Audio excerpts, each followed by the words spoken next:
Hello everybody and welcome back to Quest 64.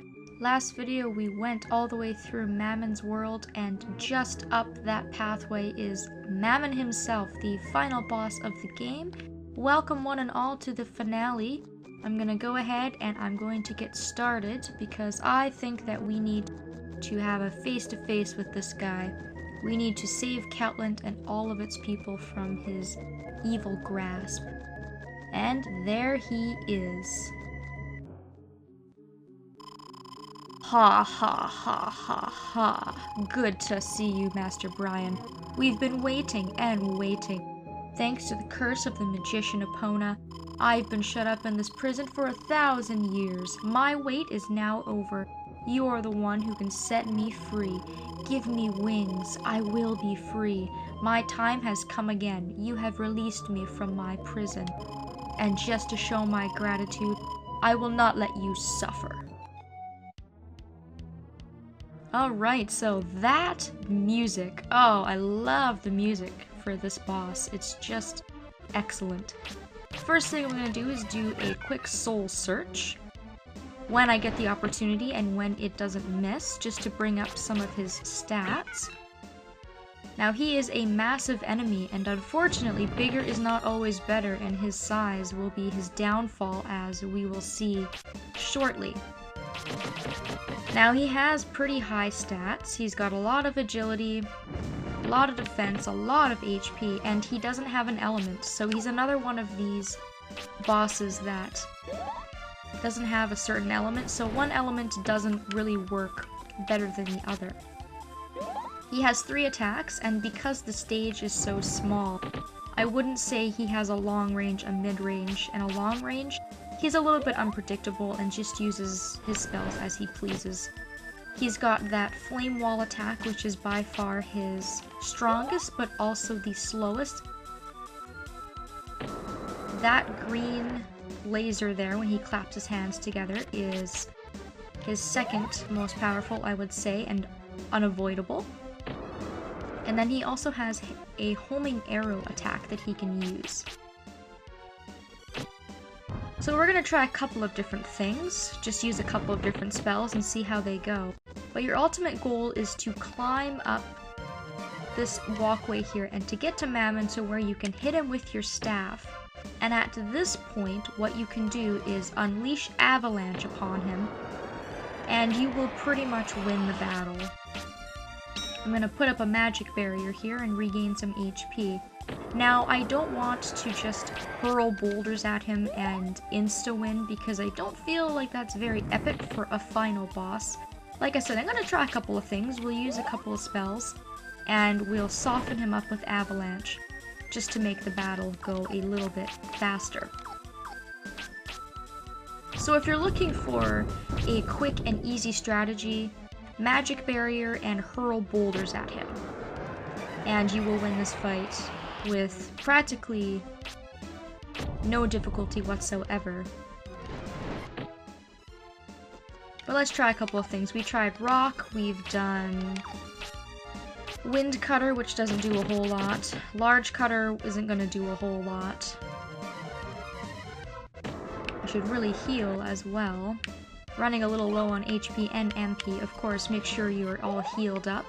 Even if you did use a lot of items when you were fighting Guilty and Vigus, it shouldn't be a huge deal. You should still have plenty of items left over, and the items you do have will most likely be more than enough to be sufficient to defeat the final boss.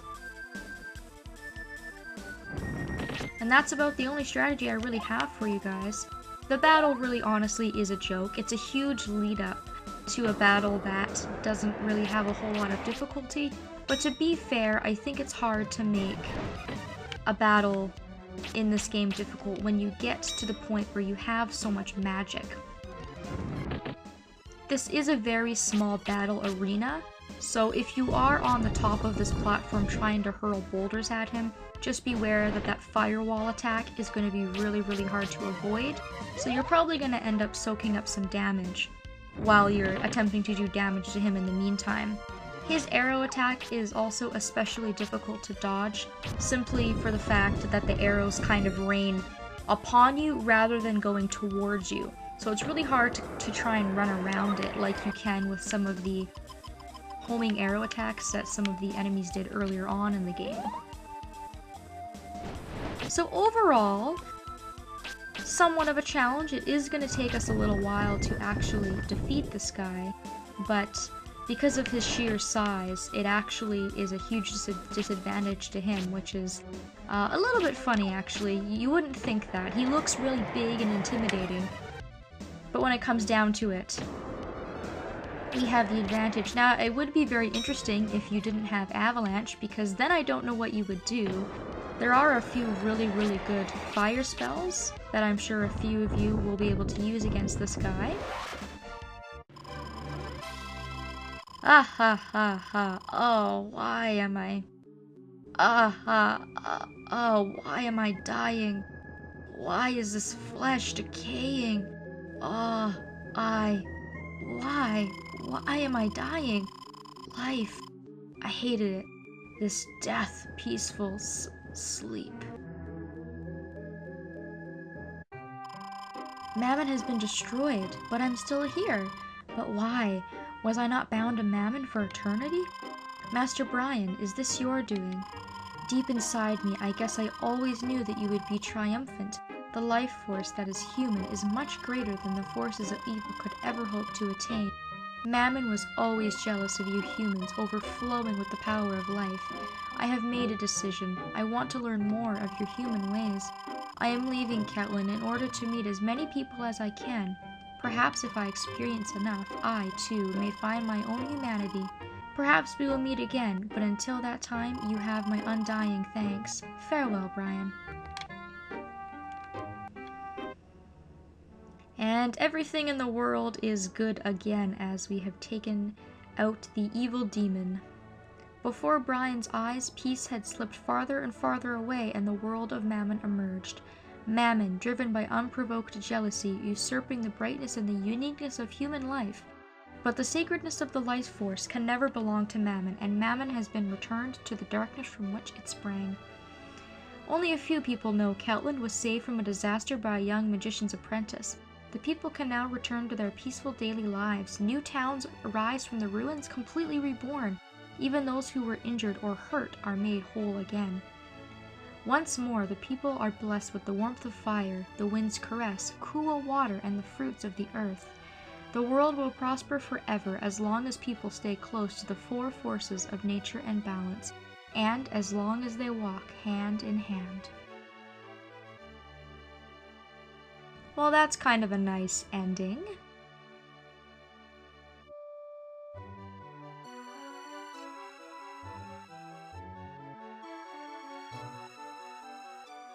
Now the game is over, and after the credits roll, it'll be a big black screen. We never find out if you return to the monastery with your father, or if Brian returns, or if he travels as a magician. We never get to see all of these people who have been helped, or we never get to see these towns that have all of a sudden risen up.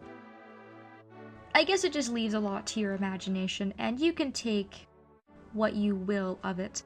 I do know that there's a Game Boy version of this game, but I don't think that the two stories are correlated at all, although they might be. However, because this game has no sequel and it's kind of a standalone, you never really get any of those loose ends tied up. And that's one of my main gripes with the game, is just all of the really ridiculous holes in the story. But a lot of fun to play. Like I had mentioned in the first video, it's a lot to do with my childhood. I played it a lot as a kid. It's short, it's sweet, and I like that there is a lot of personalization to it. You can really do what you'd like. You can pick your own elements, you can do melee or magic. They give you a ton of different spells.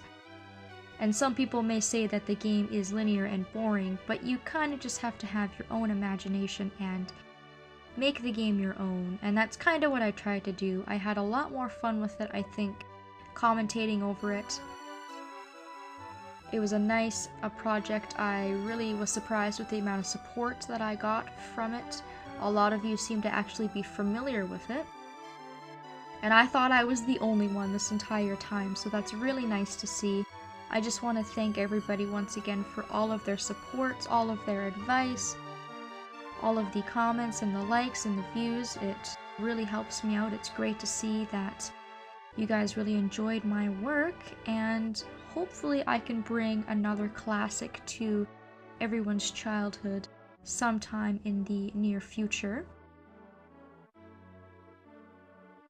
And let me know what you guys think of the ending, what you think of the game, if you had the same views that I did, or any kind of speculations. I like to hear things like that, especially with an open-ended kind of game like this, where there is really a lot up to debate. The game does explain a lot of the things, like who Mammon is, but Shannon's kind of a weird character. She changes her moods quite often, going from a puppet to someone who wants to be real and live. And it's too bad that we never do get to see what happens to Brian, because even though he didn't look any more powerful, he saved the entire world. These credits should be almost over.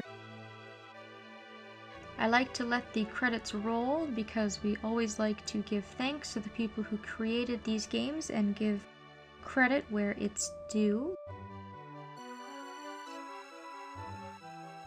I will let these credits roll out, and I will say my final goodbyes. So one last time, everybody, thank you so much for your support on this project, and I hope to see you in the future when I bring everybody some more projects.